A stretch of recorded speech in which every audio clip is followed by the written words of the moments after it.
Amen.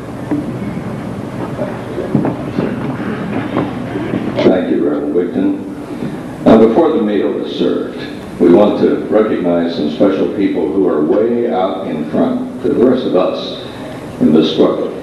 First, I want you to meet the man who founded the organization after he set up the National Prostate Cancer Coalition, and then honored Bob Dole and Bishop Desmond Tutu in Washington. And the timing tonight is perfect as we go into this Father's Day weekend. Ladies and gentlemen, here's the chairman of the Florida Cancer Education Network, a retired banker from New York, a cancer survivor, and he will need all his reserves for this one, Mr. Bob Santos.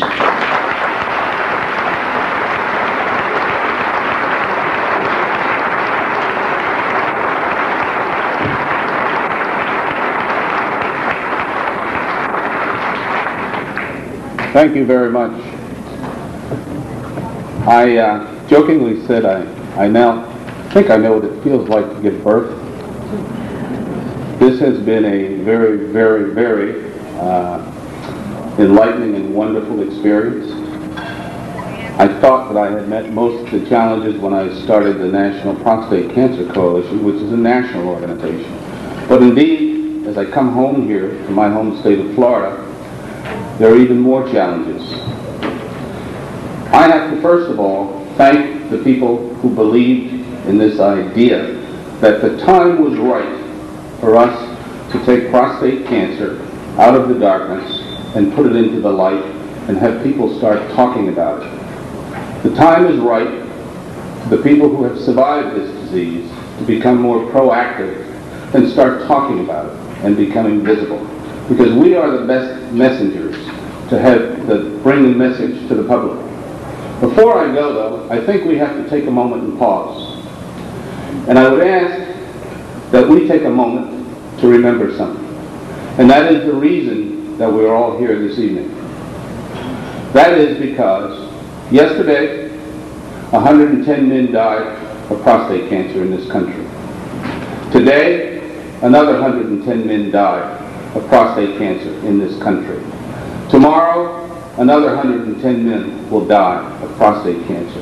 And every day for the rest of this year, until 40,000 men are dead, they will all die of prostate cancer. That is why we are here this evening. Because indeed, it is time that we got behind our government and said we want to find a cure for this disease. 200,000 men a year will be struck by prostate cancer. It is a toll our society cannot afford to continue to go on unless we make a commitment as a nation that we're going to find a cure for this disease. Here in my home state of Florida, prostate cancer is indeed a major health issue. And when you think about the fact that we are number 2 in the nation in terms of new prostate cancer cases, and also the fact that the number 1 diagnosed non-skin cancer in the state of Florida happens to be prostate cancer. And people say, I didn't know that. And the reason they didn't know it is because we've not done a good job of educating the public about the extent and toll of cancer in our society, and especially in this state of Florida. We are number 2 in the nation in all cancer. And again, we have to get our citizens to understand that it is an important health issue, and we demand that more be done about it in this state. The thing that I guess motivated me more than anything else was when I discovered that although prostate cancer is the number 1 diagnosed cancer in the state of Florida does not have any educational programs about the disease. We're going to change that. We are going to change it. We survivors and supporters will start taking the message to the public, because the public really doesn't know the extent and toll of this disease in this state. To that end, we have formed a Speakers Bureau. We have already trained 15 survivors to start going out and talking to organizations. Within the last month, we have actually spoke to over 20 groups, close to 1,000 people. We have another group of survivors who have signed up to say, we want to help, and we're going to train them as well. I have to thank Moffitt Cancer Center for being available to help us with training survivors, because we believe that the best messengers for the cancer message are the people who have lived the disease. And again, people say, why is this organization different? It's different because at the foundation of this organization is people who have the life experience of having had cancer. We don't work Monday through Friday. We don't work 9 to 5. We work 24 hours a day, 7 days a week, because we live cancer. It is not a job for us. It's our lives. And we think it's important that we spend a part of our lives trying to help educate the rest of the public about cancer. Because one of the keys to cancer, as we all know, is early detection. And again, when you start talking about prostate cancer, men have not been very proactive in delivering that message to the public. If there's a lesson that we can learn from our brothers and sisters in the AIDS and breast cancer movement, and that is that the people most impacted by the issue were the ones who took the message to the public.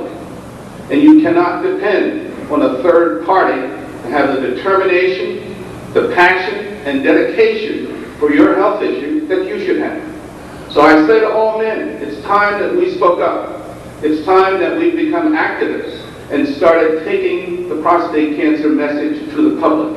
Because again, with public support, you will be able to gain more resources, to put more scientists in more laboratories, to find more answers for this extremely complex disease. And I ask you, think about it, 200,000 men a year. And it's not just 200,000 men, it's 200,000 families that are affected by this disease. This disease takes a tremendous toll on our society. And until we speak up, and I think the survivors and the supporters, the challenge is that we have to take that message to the public because the public does not know. And so if I were to leave you this evening with any words, please, we need you to help us. Help us, help ourselves. We need you to give us your talent, your time, or your treasure. But please do something. Do not sit by, because indeed, generations to come behind us, our sons and our grandsons, we don't want them to go through prostate cancer. And so therefore, I think we should make a commitment to say that we're going to be the generation that found a cure for this dreaded disease. I think we owe that to future generations. And again, we live in the greatest country in the world. When this country makes a national commitment, it will indeed conquer cancer. Because we did it with polio, we did it with TB, and we can do it with cancer. But it only happens when the citizens demand that it happen. So again, this is a disease that has touched just about every family in America. And I say it is time that we spoke up. It is time that we made our voices heard, and especially for prostate cancer, because indeed it's one that touches so many families in this nation. So I'm heartened by the turnout this evening, because I will tell you, when we first started planning this about 6 or 7 months ago, there was doubts as to whether there was enough time, but the good Lord smiles on us. He gave us a wonderful working committee. He gave us Jim Furman and Bud Elias to chair our Blue Ribbon Committee.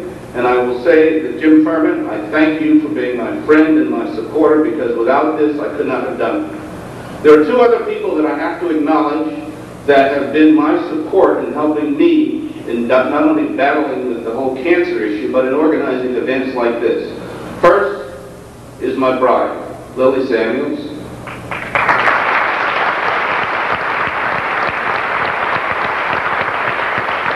She was here somewhere. Where are you?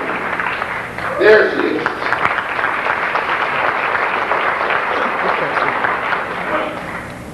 My new wife, as I now call her, because for the last 7 months we have worked together virtually every day. I now have a new title for her, because without her, this event would not have happened. And I'm not quite sure when she signed on to say, "I will help you, Bob," that she understood that it was virtually a 7-day-a-week commitment. But I could not have done it without her. And so from this day forth, she shall be known as the mother of the prostate cancer liberation movement. This Stephanie Chapman. Stephanie, where are you?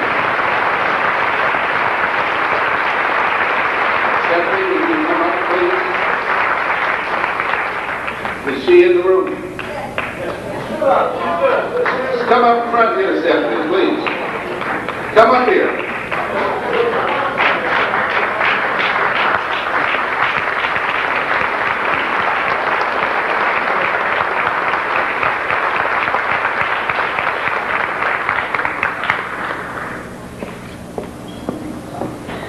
Could not have done it without this lady. And she doesn't even have a prostate. Just think if I could get all those people with prostates to get behind us. Seriously, this lady deserves a real special round of applause because she has been absolutely exceptional in putting this event together.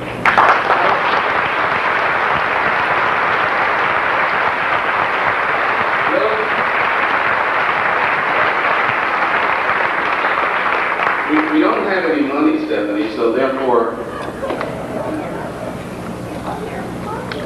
and I've got to tell you folks, this has been a wonderful experience. We have grown so close, and she is very special. And I also want you to know that we set out hoping that we'd get a couple of hundred people, and this event has gone way beyond anything that we had dreamed. And it couldn't have happened without Stephanie. And I want to report to you this evening that we had over 500 reservations, and we have grossed in excess of $125,000.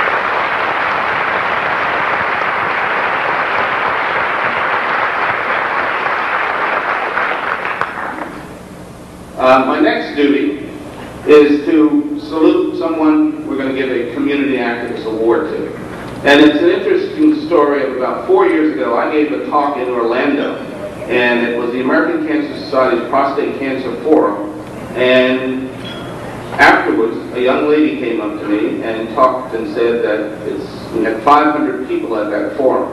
And she said it's a shame that there are no more than 10 African Americans at this prostate cancer forum. And she said she would be willing to organize an African American prostate cancer forum. And I said, I'll be happy to help you in any way that I can. So I introduced her to a few people in Orlando, and off she went.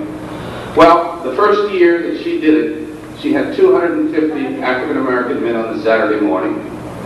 Last year, she had 500 African American men on a Saturday morning.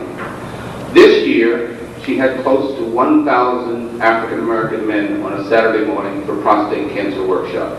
And I think that is an amazing job. It is the best in the nation for reaching that community. And she deserves our Community Activist Award, Ms. Angela Adams.